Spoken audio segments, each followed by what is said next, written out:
Hi everybody, welcome back to your small spaces movement classes. My name is Emily. Today we're going to be going through a foam roller, just a quick foam roller sequence to help you feel nice full body release. Don't usually require props, but today you do need a foam roller for what we'll be doing. Mine's short. You could have a longer one. It could be the one with the grids on it.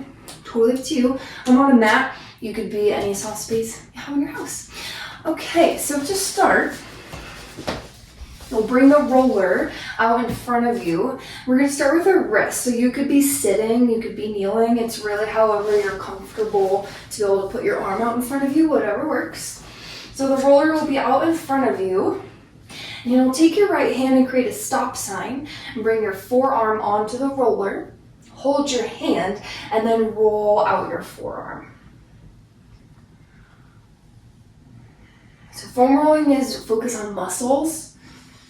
So anytime that we're doing this, we don't want to be rolling onto the wrist bone. You don't want to be rolling onto the elbow bone. It's really that big middle part of your forearm there. And the more that you flex your hand towards you, the more sensation you'll feel further down less. And then start to find some nice deep breaths.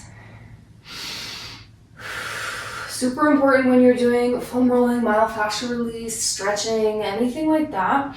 The breath is what's going to allow all that great blood flow and circulation, basically allowing you to get all the benefits you need from doing foam rolling. And then if you find a tight spot, stop and dig side to side. This is a really good one for anyone who types a lot. We all do in some capacity in our daily life, especially if you are a desk person and you do a lot of typing or you get carpal tunnel syndrome. And then you'll keep the right hand, but you'll switch. So now the palm will face you, you'll hold your hand, and you'll roll out the back of your forearm. Same thing, no bones, just that middle meaty part. It's not my favorite adjective, but it's accurate. Yeah. Same thing, you can stop and dig side to side. Hand coming closer to you means more sensation. With foam rolling, it's not uncommon to feel tightness, tension, things like that. What you want to look out for is sharp shooting pain. That's an area you just don't need to deal with, or it means maybe you're not rolling the right spot.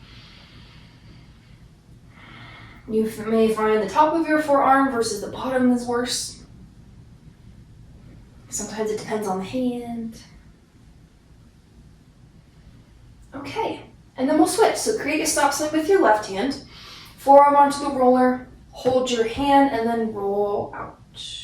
Remembering that flexing your hand towards you will give you more tension. Releasing it a little is less. For me, my left hand and arm are always worse. I'm not left-handed. Bodies are just unique like that. You can stop and dig side to side on any really tense parts. When I was a desk person, I used to do this a lot. It really does help. We use the wrists so often. We use them for a lot. We put a lot of pressure on them, and then we don't really give them any stretch or any release back. So this is a really good one to do. And as you see, it doesn't have to take very long. We'll switch the hand, or direction of the hand, same hand. Now the back, rolling out your forearm.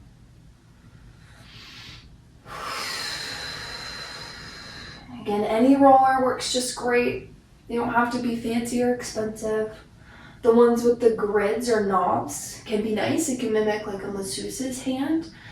But there are some cautionary things with having one like that. Some spots that we roll in this particular class may not feel great when you have the grids, but it's always just what your body's telling you. It will tell you if it does not feel right. Okay, cool. Done with the wrists. You're going to take your roller, put it behind you, then we'll do the glutes. So truly what we're doing here is your piriformis, which is this muscle that runs along the top of your glute and down. So you'll start, sit on top of your roller. Mine's shorter. Again, yours could be longer. You might have more space. Mine's a short little one, so I sit a little over to one side. Bring your hands behind you, kind of like a reverse tabletop. And then you'll cross starting your right ankle over to your figure four, and you'll just roll. A lot of people do find, myself included, that you need to go more to the outside of the glute, outside of the piriformis, as opposed to center, so you can explore that. Potentially you can go to the left, although that's kind of getting to the other glute. Just remembering to take your nice deep breaths, that way the foam roller is really doing its job. Same thing as when you're using a little lacrosse ball or a pinky ball. And there's certain things that you can do with the roller and the ball. There's certain spots that you can only do with the roller, vice versa, only with the ball. And your glutes or piriformis is one that you can do with both. And then when you're ready, you'll switch sides. So sitting on your roller, hands are behind you, you'll take your left ankle to cross over.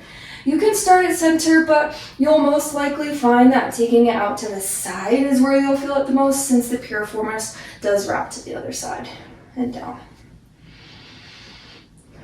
Glutes are something that I find are always tight for people. We sit, we stand, we drive. All the things we do all day long make them really tight.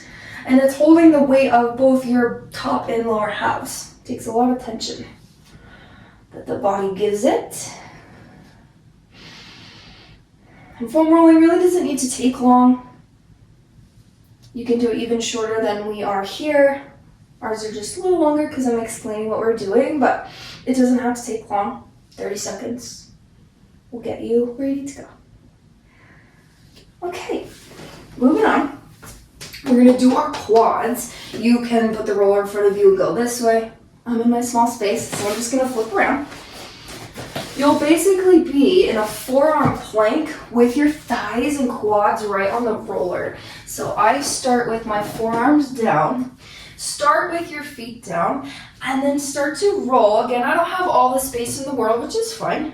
You don't ever need to have a big space. But if you find the roller is not really doing a lot at the tops of your thighs, your quads and your thighs are a huge muscle. So you can bring the roller down a little bit, and maybe it's tighter towards the knee. It just depends on the person. It may be tighter a little inside or outside, but just start. Figure out where it's tightest for you, and it'll be a little different on everyone. And then there's a lot of options on how to turn it up, how to feel more sensation. My quads are historically really tight, so I'll show, but I probably won't stay there, but you have the option to. One way to turn it up is to lift your toes. So instead of having your toes on the ground, when you lift your toes up, you can feel a lot more tension happening into your roller. And then you can also slowly bend your knees. You could do this one at a time as well. You can also start to kick your glute with your heel while you roll or while you're still, doesn't matter. And if you're doing one side, make sure you do the other, of course. Nice deep breaths. Quads are another spot to get really tight for people. It's a big muscle. We use it a lot. Tends to get tight. And especially since we're hitting a lot of different points today, bodies are all different. So if there's one we do that's not very tight for you, there's nothing wrong with you. There's some I do that aren't as tight for me, but you'll always get that great benefit. Good blood flow, circulation, can help to break up stiff, sore muscles, that lactic acid, especially if you get that DOMS, that delayed onset muscle soreness. You work out really hard and then you get really sore. Foam rolling is great for that. Okay, bring your knees down, come on off your roller for a moment. We're heading into our IT band. This is the muscle that runs along the outside of your leg. This is historically kind of a hard spot to get to. It's a little funky with the setup, but there's a lot of ways you can reach it, and it's usually pretty tight on people. So to start, since I'm facing this way, I'll put my left first. You'll face the side. Your hand can come on the other side of the roller. You're basically just bringing, I feel it, basically just bringing your outside of your thigh directly onto the roller. Again, similar to your quad. It's long. It's a long muscle. It may be tighter at the top. It may be tighter towards the base by your knee. and then I let my foot that's attached to the roller leg just drag along the ground. For me, it feels best to have my other opposite leg bent out in front. That gives me some good support and base. But you can always have both legs straight out. Totally not an issue. And if you find a tight spot, you can always just stop. Take a couple of nice deep breaths on it.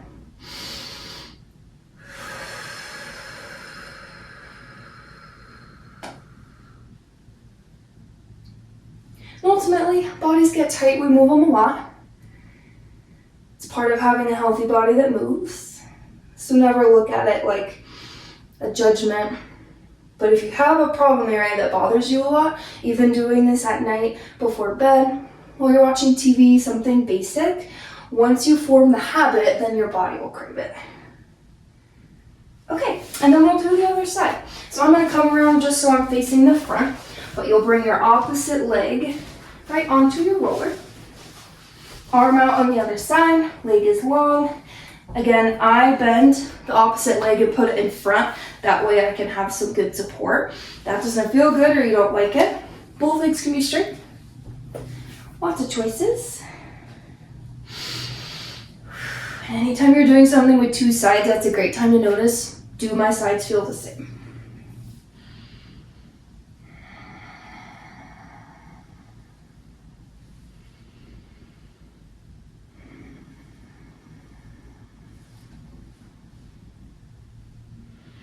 If you find a really tight spot, you can stop and hold and breathe. And then that muscle will soften around the roller around. Even if you use a pinky ball, you don't always have to be moving with the piece you're using. Whew, okay, I've had enough of that. We got 2 more to go. We're gonna do our back and then our neck. So for your back, you'll have a seat. Put the roller behind you, lengthwise behind you. And then this is really important. When you're doing your back, you're rolling tops of your shoulder blades to bottom. So it's really your thoracic spine up here, this upper portion, not your neck from here. We'll do the neck, but there's another way to do it. Right now it's here. You're not rolling down on like to your QL or your kidneys or anything. If your low back is your issue, there's other things you can roll out to help with that. You don't want to roll your low back directly on your roller or your ball. Okay. Rollers behind you. Start at the base of your shoulder blades can go on top of the roller. You'll bring your hands behind your head, lift your hips, and then you're just rolling out again, top of your shoulder blades to bottoms. You might get a nice little crack or pop. This one I think just feels good. There's definitely some rolling that is painful. Again, tension, tightness, a little bit of agony is okay. Sharp shooting pain is what you really want to avoid. Tension, yes. A little bit unbearable tension, sure. Definitely no pain. I think this one just feels good though. Get some nice opening for your upper back.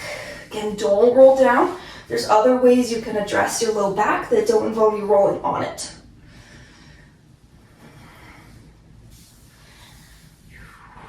Yeah. And then from here, ground your tail on your glutes and then let yourself open over the back of your roller. Take a couple nice deep breaths. So good for your posture.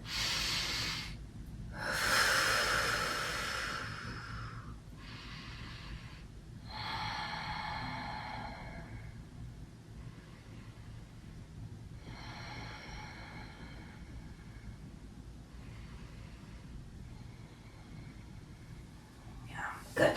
Sit up just a little bit. We'll finish with our neck. So you can just push the roller. So now it comes to your neck and you're really looking for your occipital ridge where your hairline and your neck meet. This one can be a little tricky to find. The neck is really sensitive. It doesn't need a lot. If you have a roller with the grids, this may not feel great for your neck, especially if it's the really hard ones that aren't soft. So just at your own risk, but it can feel really nice. So once you have the roller positioned on that ridge, can start to slowly nod your head yes. And you'll feel right away if the roller's not in the right spot. It'll feel like nothing's really happening. The roller should move a little bit, like very slightly underneath you. You can see how mine's moving. And you should feel some release in the back of your neck there.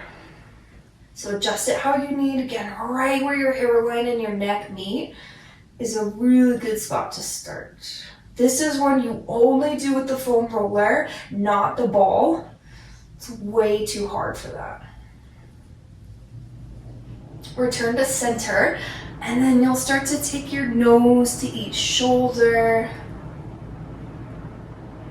And if you feel like the roller's not in the right spot, you can always adjust it.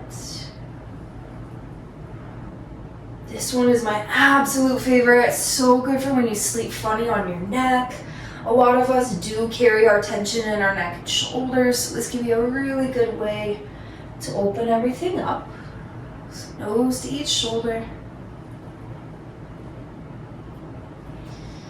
And then the next time you're halfway over to the right, pause and nod your head yes halfway over to that right side.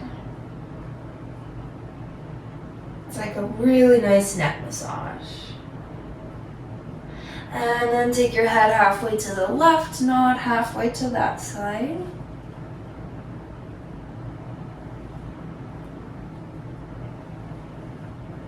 And then draw your gaze back to center.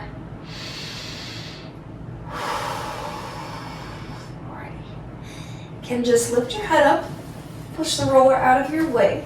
Carefully come on up to a seat. Take a nice deep breath. And just notice how you feel. We rolled out our wrists and our forearms. We rolled out our glutes, our piriformis, our quads, our IT bands, our back, and our neck. So a lot that we did. There's even more than that you can do. There's really a lot you could do with your roller and your ball. But hopefully you feel a little bit better, a little more refreshed, restored. And if there's any spots that you want to know how to roll that we didn't cover today, you can always shoot me something in the comments. See you next time. Have a great day.